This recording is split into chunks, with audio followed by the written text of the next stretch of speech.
Welcome to the last installment of this video tutorial.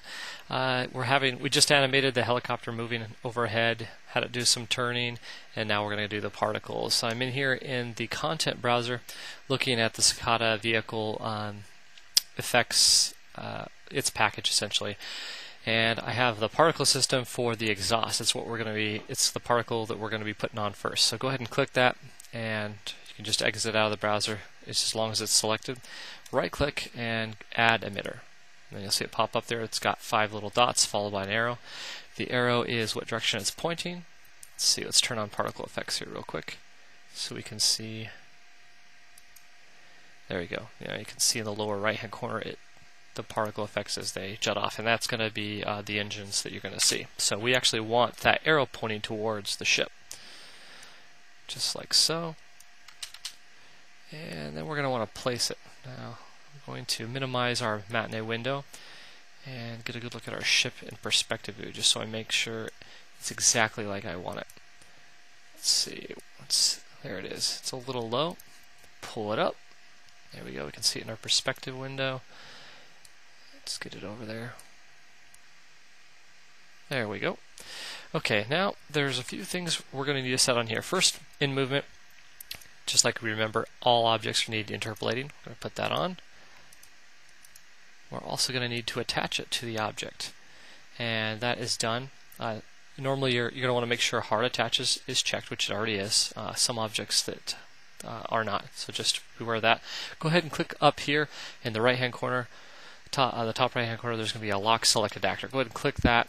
That'll lock the selection on the actor that we have, and then we can go and click on the vehicle. And over here on base, we're going to attach the particle effect to the vehicle. So we can just go ahead and click that, and the skeletal mesh for the Cicada will show up. So we now have that helicopter attached to it, and it should move. The particle effect should now move with the vehicle. So let's go ahead and see. Let's see. Control Z.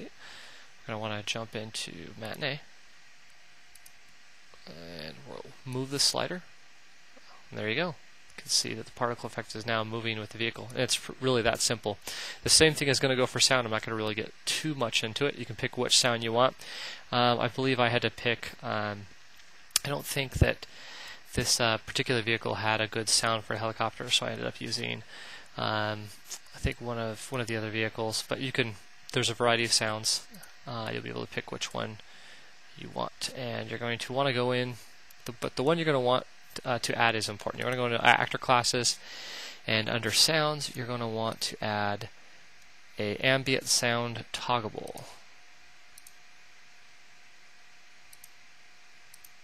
Right there. And you're going to want to add that. I don't believe I'm showing those actors in this screen because it is there.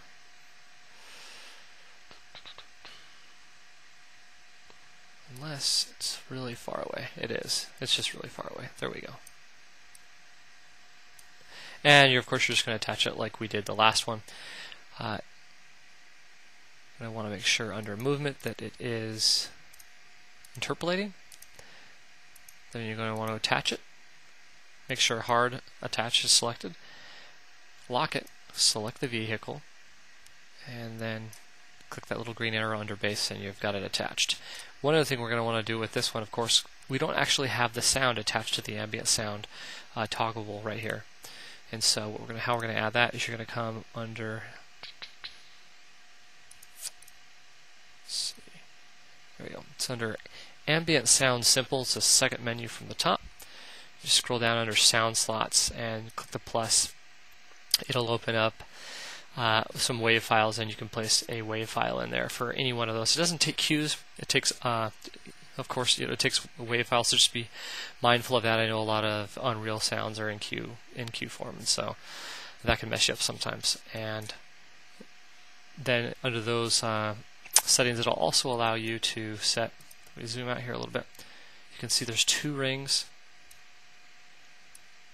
One, and these are your area of effect for the sound. So with this inner ring, when it is over the player, they'll hear the sounds at full at their full volume, and when the player is touching the outer ring or within the outer ring, there'll be variations of volume, and that's set over here on attenuation under ambient sound sample under radius minimum and radius maximum, and you can set that there. Okay, so that's pretty much it for the particles there. Alright, we're ready to add the missiles to our ship, and we're going to do that in Kismet. So go up and click on K. That'll bring up Kismet, and we're going to right click inside the Kismet window, and under new action we're going to add spawn projectile. Now if you look at spawn projectile, you'll see that it has spawn location, target location, and instigator. All you need to know is that we need to give it some information so it can shoot the right missile to the right location. Spawn location, we're going to need to tell it where we want it to shoot from, target location, where we're shooting towards, and the instigator for now, we're just going to plug that one into our spaceship. And that'll work just fine.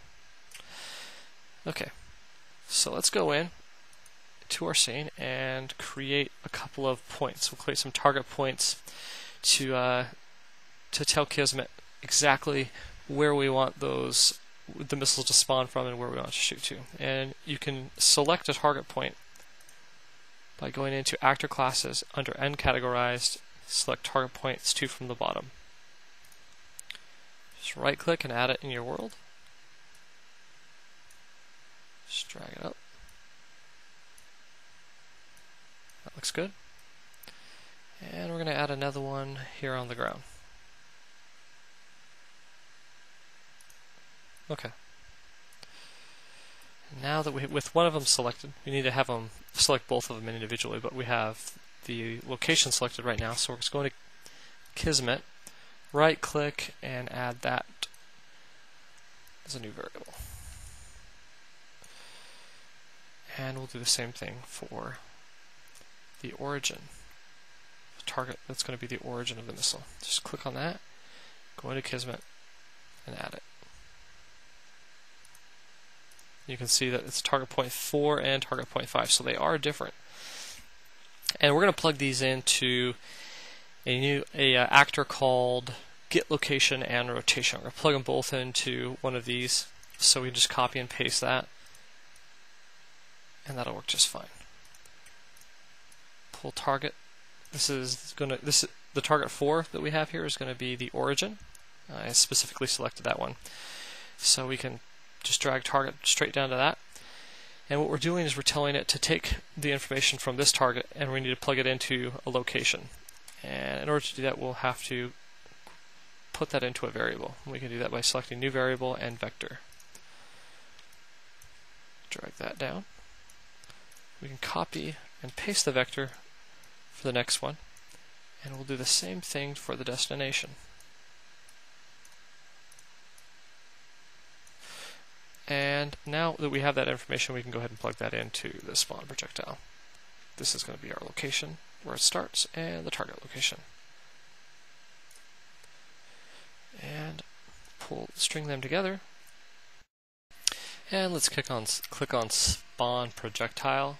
Under properties, let's select, under projectile classes, select shock ball. So that's what we're going to shoot at it. Now we need to just go into Matinee and click on the ship, right click, and add new event track. And we're just going to add an animate. We're just going to keyframe, shoot, a couple of seconds apart. Ought to be good, and 3 times probably should be enough. There we go. Now all we need to do is plug shoot into the whole sequence and test it. Play from here. Now we set them to spawn after 5 seconds, so let's see if it happens. There we go. Awesome. And we have our spaceship hovering above. Cool. Well, I hope this has been, I hope you guys have learned a few things, and you'll be able to implement them in your own animations. Thanks for watching.